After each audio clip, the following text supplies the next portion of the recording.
Okay, today we'll start a new topic called dividend decisions.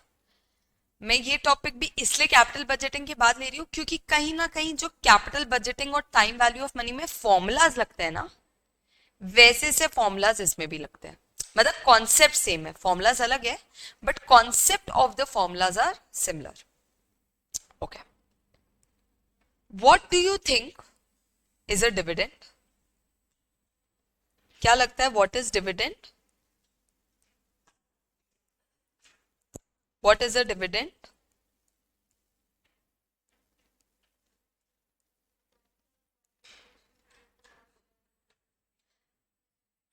Amount of profit that we distribute to our shareholders. Dividend is the amount of profits or the earnings that we distribute to our shareholders.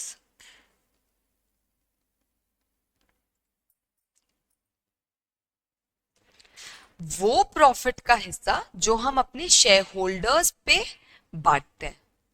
एक company है, उसको sales होता होगा, उसके साथ उसकी costing attached होती होगी, वो depreciation, amortisation, interest expense, XYZ expenses minus करता होगा, फिर वो टैक्स भरता होगा. उसके बाद जो अर्निंग्स बचती है ना, वो किन के लिए होती है? शेयर होल्डर्स के लिए. किन के लिए होती है? शेयर होल्डर्स के लिए.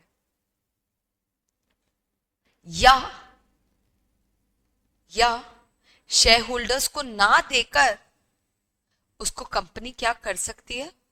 Retain, like a reserve. Why? For okay, and सिर्फ एक्सपेंशन. शेयर का प्राइस मतलब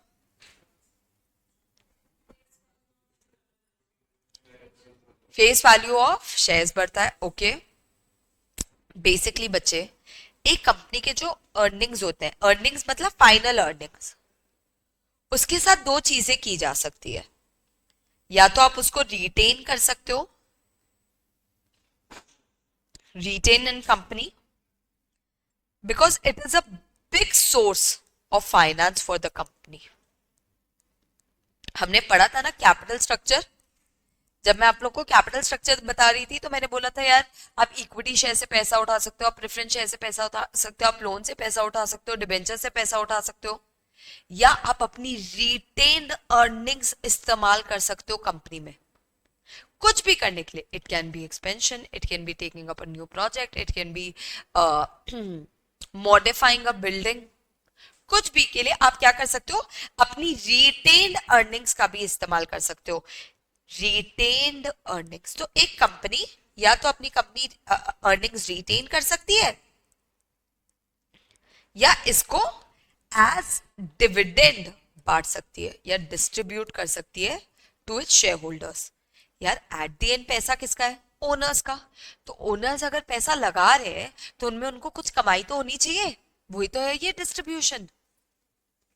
distribute to share holders like a dividend.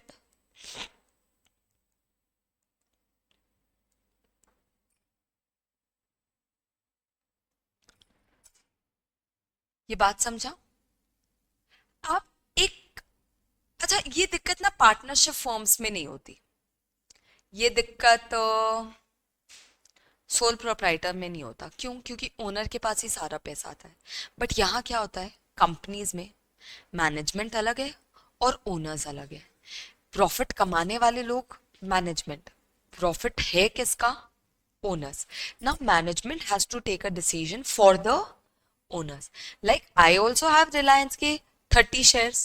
So I am the owner, but am I running the company? No.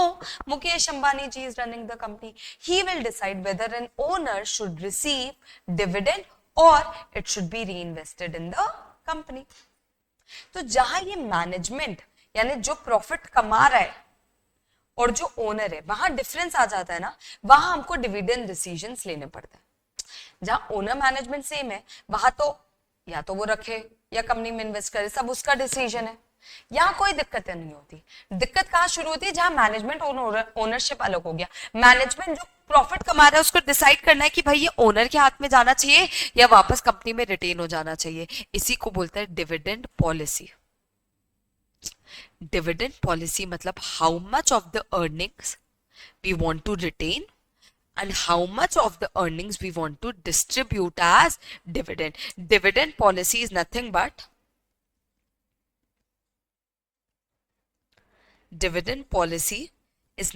but decision on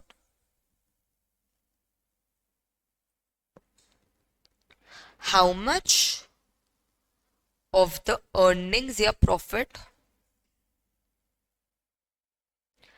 a company wants to retain and how much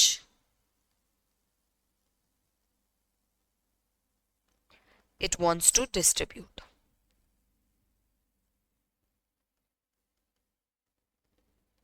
dividend policy इसलिए specifically applicable है companies पे।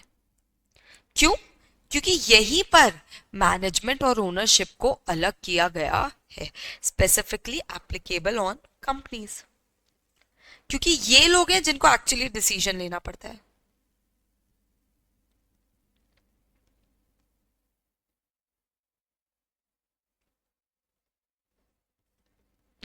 And owners are different in a company. एक company के management और owners different होते हैं। Management और owners different होता है। मैनेजमेंट वो लोग हैं जो डिसीजंस ले रहे हैं कंपनी के बारे में, लेकिन वो डिसीजन किसके लिए ले रहे हैं? ओनर्स के बदले ले रहे हैं। तो यहाँ डिविडेंड पॉलिसी आती है कि भाई मैनेजमेंट को डिसाइड करना है कितना प्रॉफिट रिटेन करने का और कितना प्रॉफिट डिस्ट्रीब्यूट करने का। Like Apple as a company has a strict no dividend policy. Apple India का नहीं है, बट मैं इन जनरल बता रही हूं कि Apple has a strict no dividend policy. They don't distribute dividends. They only retain the money. तो फिर ऐसी कंपनी का शेयर हम क्यों खरीदना चाहेंगे? जो डिविडेंड ही नहीं दे रही, ऐसी कंपनी का शेयर क्यों खरीदना चाहेंगे?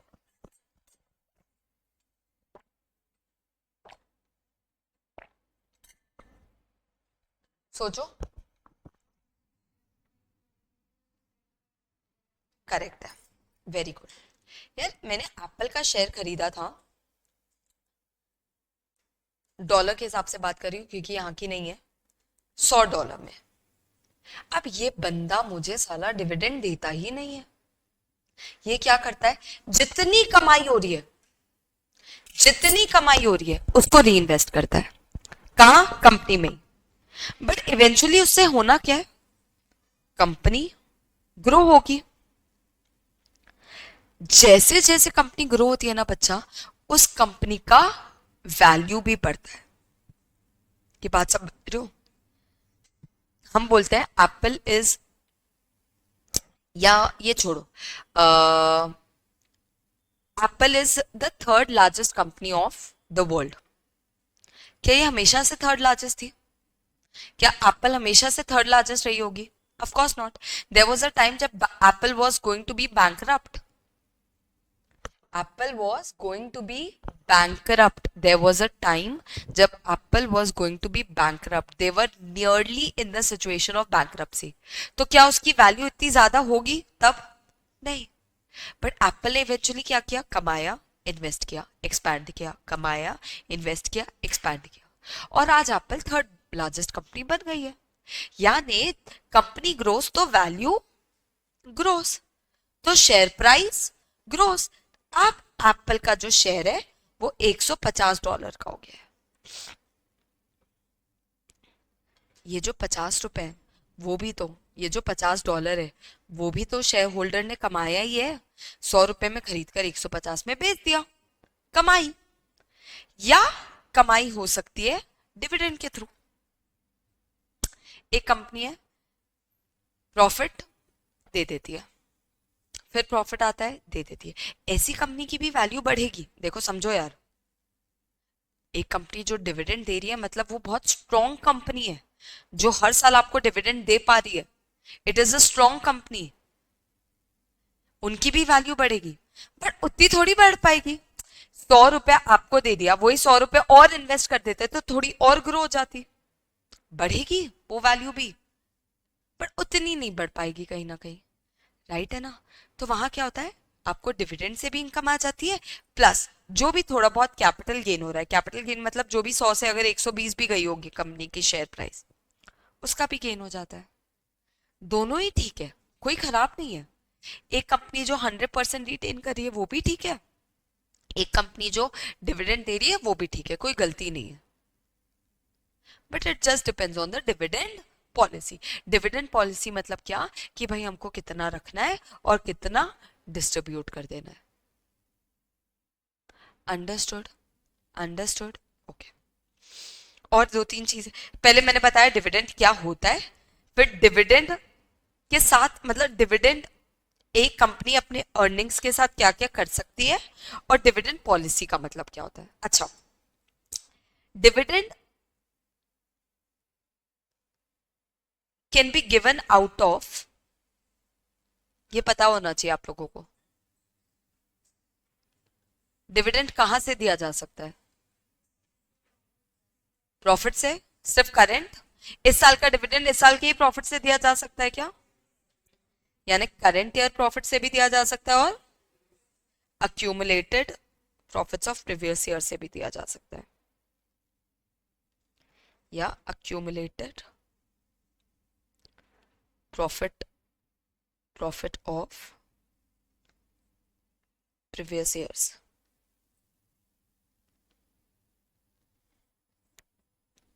अच्छा, एक और चीज, आप लोगों को डिविडेंड के टाइप्स पता है, टाइप्स नहीं बोलूंगी, कितने बार डिविडेंड दिया जा सकता है, इंटरिम, और इंटरिम डिविडेंड का कोई टाइम पीरियड है,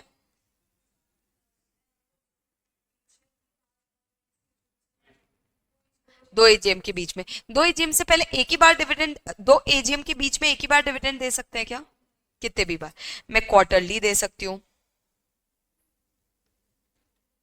मैं हाफ ईयरली दे सकती हूँ, या मैं एनुअली दे सकती हूँ। एनुअली को क्या बोलते हैं, जो एनुअल डिविडेंड जाता है उसको क्या बोलते हैं, फाइनल डिविडेंड, और ये दोनों को क्या बोलेंगे, इंटरिम डिविडेंड। ठीक है ना, कोई दिक्कत परेशानी,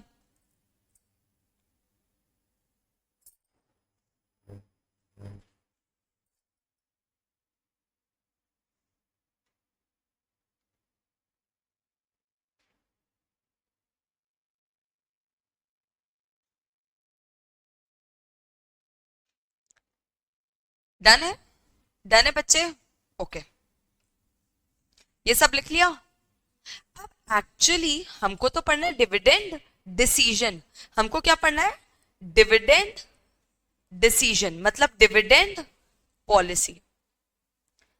तो भाई एक कंपनी की डिविडेंड पॉलिसी क्या होनी चाहिए, ये किस चीज पे डिपेंड करता है, हमको तो ये पढ़ना है। डिविडेंड पॉलिसी मतलब क्या, कितना रिटेन करना है या कितना बांट देना है, तो एक कंपनी की डिविडेंड पॉलिसी क्या होनी चाहिए ये हमको पढ़ना है।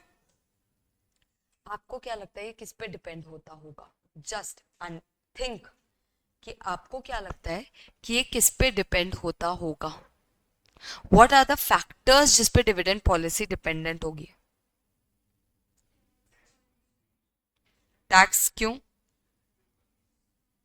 Stability of earnings, very good point, tax क्यों, ओके वेरी गुड,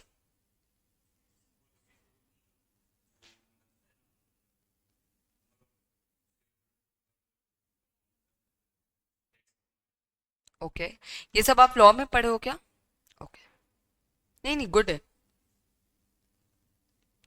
अब थोड़ा एफएम पर्सपेक्टिव से बात करते हैं। जो लॉ है वो तो है ही है, थोड़ा एफएम से बात करते हैं। There are two concept, R K E. एक के ओ करके वर्ड पढ़ा था, याद आ रहा है क्या कुछ? क्या था वो? वैसे ही के E is cost of equity.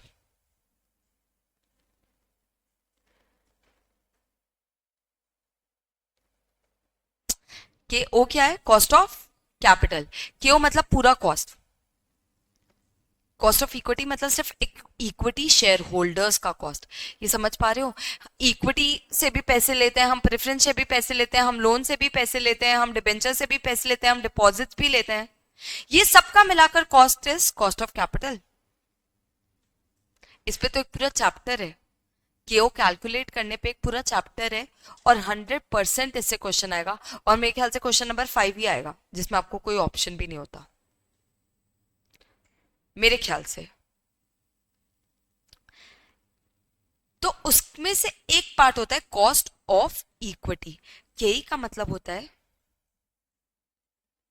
Expectation of share holders. Share holders एक कंपनी से क्या एक्सपेक्ट करते हैं। केई मतलब अगर इक्विटी वाला हमको पैसे दे रहा है, अगर इक्विटी वाला हमको पैसे दे रहा है, इक्विटी वाला कौन? मतलब ओनर्स। ओनर्स मतलब शेयर होल्डर्स। अगर वो हमको पैसे दे रहा है तो कुछ तो माइंड में सोच कर देता होगा ना कि मैं इससे इतना नहीं कमाया तो कोई मतलब नहीं इसको पैसे देने का। यानी व्हाट इज द एक्सपेक्टेशन जिससे शेयर होल्डर आपको पैसे दे रहा है। अगर उनकी वो एक्सपेक्टेशन पूरी नहीं हुई तो वो आगे से पैसे देगा क्या? नहीं। मैं एक कंपनी में पैसा लगाती हूँ, मैं एक माइंड में सोच कर लगा रही हूँ कि मैं इससे 10% तो कमाऊं। अगर मैं उससे 10% नहीं कमा रही हूँ तो मैं उस शेयर को बेचकर दूसरे शेयर में लगा दूंगी। अच्छा, ये मेरी एक्सपेक्टेशन कहाँ से आ रही है? ये 10% एक्सपेक्टेशन मेरी कहाँ से आ रही है? हो सकता है कि मेरे पास और कोई अपॉर्चुनिटी हो जिससे 10% आ रहा हो, तो भी वो छोड़ के मैंने इस पे लगाया। मेरी बात समझ रहे हो सकता है कि वो, सपोज दिस 10,000 रुपीज मैं यहाँ इन्वेस्ट कर रही हूँ और मेरी एक्सपेक्टेशन है 10%। क्यों वो एक्सपेक्टेशन होती है? कहीं ना कहीं इसलिए वो होती है कि वो 10,000 में शायद कहीं और इन्वेस्ट करती तो मैं उधर से भी 10% कमाई लेती, तो तेईस एटलीस्ट मैं 10% तो कमाऊं। के का मतलब होता है कॉस्ट ऑफ इक्विटी, यानी what is the expectation of the share holders कि एक शेयर से वो उतना तो कमाए। और वो एक्सपेक्टेशन कहाँ से आ रही है कि भाई तू देख समझ, मैं ते पे नहीं इन्वेस्ट करती ना तो शायद कहीं ना कहीं और लगाती और शायद कहीं ना कहीं और से मैं 10% कमा ही लेती। खुद की एक एक्सपेक्टेशन होती है ना। आर, आर मतलब कंपनी रेट ऑफ रिटर्न।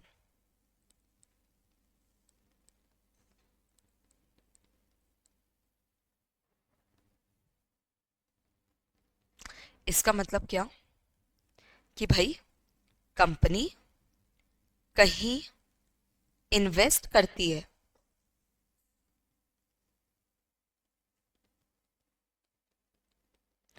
तो इट अर्न्स एटलीस्ट आर, वो इतना परसेंट तो कमाती है। अगर कंपनी कहीं आज इन्वेस्ट करने जाएगी तो वो एटलीस्ट 10%, 12%, 14% तो कमा ही लेती है। उसका रेट ऑफ रिटर्न है। रेट ऑफ रिटर्न मतलब किसी प्रोजेक्ट से उतना रेट तो निकाल लेना ऑफ रिटर्न। अब आप समझो, देर आर टू थिंग्स, एक है आर और एक है कंपनी के पास के ई। सुनना, कंपनी का जो रेट ऑफ रिटर्न है वो है 10%, और कंपनी का जो के ई है वो है 8%। मतलब क्या? मतलब क्या? हम्म।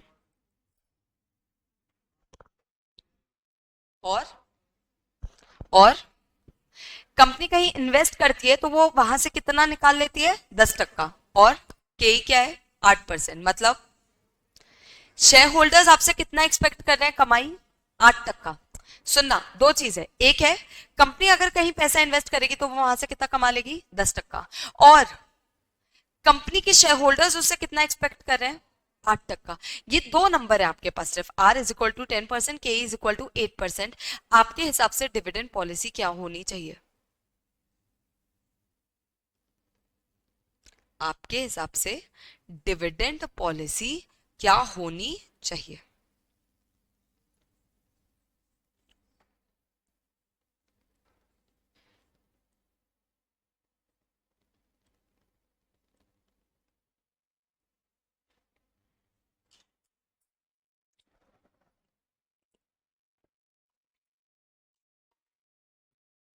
क्या होनी चाहिए? क्या 10% बच्चे? डिविडेंड पॉलिसी का ये मतलब नहीं है कि कितना दे रहे हैं। मतलब आपको वो नहीं बताना है कि कितना देना है, आपको ये बताना है रिटेन करूं या दूं।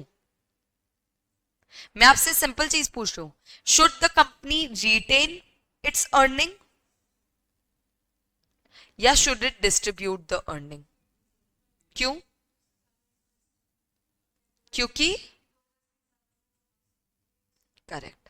सुनना, इसका मतलब है जो भी अर्निंग्स है, जो भी अर्निंग्स है, अर्निंग्स ऑफ कंपनी पे कंपनी कितना कमा पा रही है? अर्निंग्स ऑफ कंपनी पे कंपनी कैन अर्न 10%। यानी 100 रुपए को वो कहीं ना कहीं क्या बना सकती है? 100 प्लस 10% यानी 110 रुपए।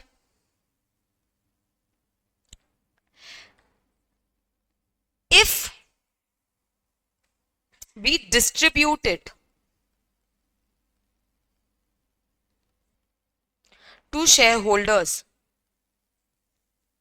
हम ये 100 रुपए डिस्ट्रीब्यूट कर देते हैं शेयर होल्डर्स को, तो शेयर होल्डर क्या करेगी? अब पैसे आए हैं तो कहीं और इन्वेस्ट कर देगी, वो वहां से 80% कमा पाएगी ना।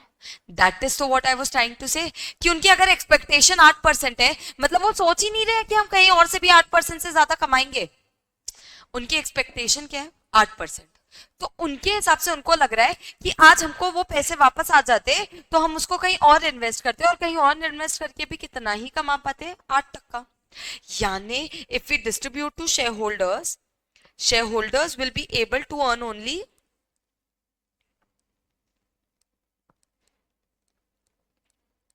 8%, i.e. 108 रुपए हो जाएगा। तो वो क्या बोलेगी, इससे तो अच्छा तू रख, 100 रुपए को 110 बना, तो उससे अपने आप शेयर होल्डर की वैल्यू बढ़ जाएगी। हमको डिविडेंड दिया तो हम तो कम ही कमा पाएंगे तेरे, उससे अच्छा कंपनी खुद रख लिया तो वो ज्यादा कमा पाएगा। समझ रहे हो ना? कंपनी ने इस 100 रुपए को खुद रखते तो वो 10% कमा पाता, और अगर शेयर होल्डर को दे देता तो शेयर होल्डर की एक्सपेक्टेशन 8% है। एक्सपेक्टेशन का मतलब है कि वो कहीं और भी इन्वेस्ट करेगी ना, तो वो कितना सोच रही है कमा लूंगी? 8% ही। कौन? Share holder. शेयर होल्डर क्या सोच रहा है कि अगर मेरे को ये 100 रुपए मिल भी गए ना, तो मैं अपने कहीं लगा दूं, और लगा भी दूं तो मैं कितना ही कमा लूंगा? 8%। उसकी एक्सपेक्टेशन ही 8% है, वो इससे ज्यादा सोच ही नहीं रहा। जबकि कंपनी क्या सोच रही है, मेरे को ये पैसे मिले तो मैं 10% कमा लूंगी।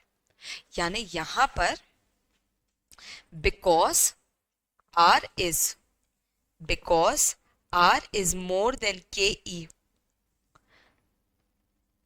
Dividend policy should be optimum, यानी best dividend policy should be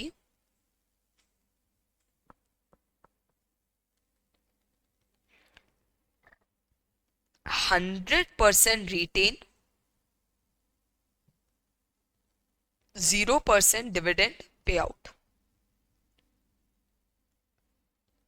100% retain करो पैसे और कुछ भी पे आउट मत करो। 100% पैसे रिटेन करो और कुछ भी पे आउट मत करो, क्योंकि कंपनी इस पैसे का बेटर यूज कर पा रही है। केई वालों को इतनी एक्सपेक्टेशन है ही नहीं कि वो उनको पैसे मिल भी गए तो इससे ज्यादा पे लगा पाएंगे। ये मेरी बातें समझ आई? पक्का? अच्छा, वही चीज अगर ये 8% होता और ये 10% होता तो यहां पर जो के ई है वो आर से ज्यादा है। यानी यहां पता है शेयर होल्डर क्या बोल रहा है, भाई तू 100 रुपए रखा ना तो तू सिर्फ 8% कमा पाएगा, उससे अच्छा तो मेरे को मेरे पैसे रिटर्न बैक कर दे, मैं कहीं ना कहीं से इस पे 10% कमा ही लूंगा। मेरी एक्सपेक्टेशन है कि मैं इस पे 10% कहीं ना कहीं से कमा ही लूंगा। और सोचो ना यार, हम जितना कमा रहे हैं उससे ज्यादा तो एक्सपेक्टेशन है, तो जितनी भी एक्सपेक्टेशन है उसको तो पूरी करो। यानी यहां पर optimum dividend pay optimum dividend policy क्या होनी चाहिए? 100% पे आउट एंड 0%।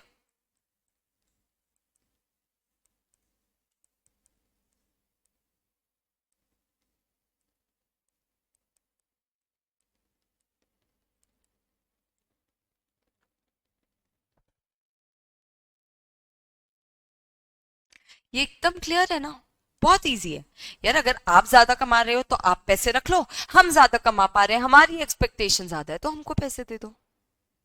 अच्छा, अगर दोनों सेम है तो?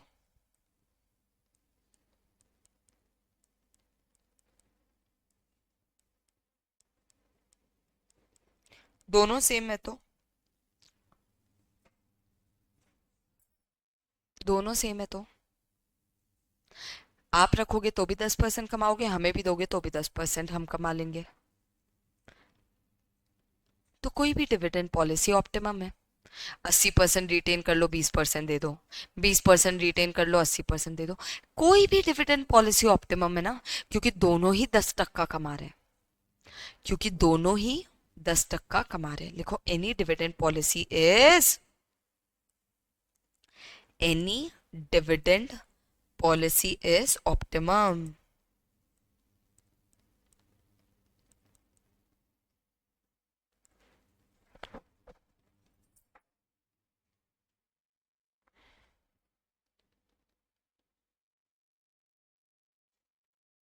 ये समझा क्या?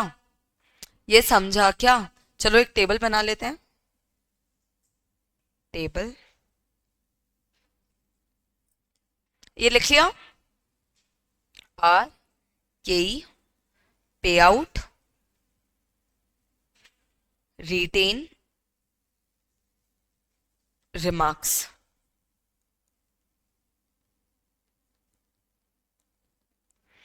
If R is 10%, K is 8%, यानी आर के से ज्यादा है तो क्या करने का? 100% रिटेन, 0% पे आउट।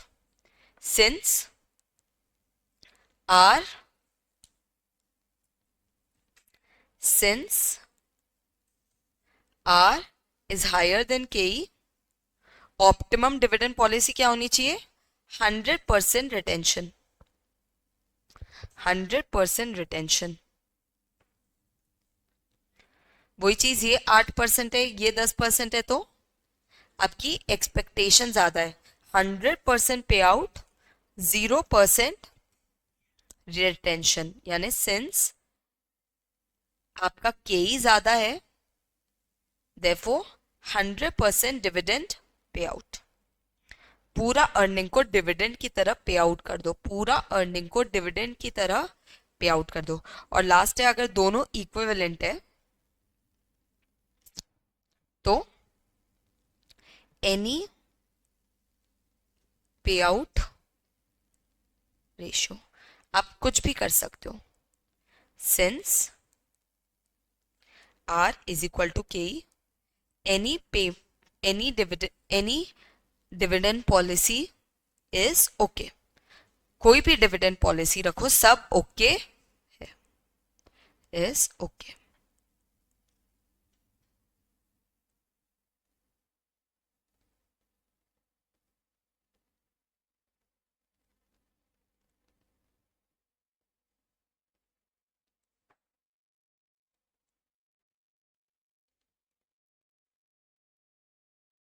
ये क्लियर है क्या?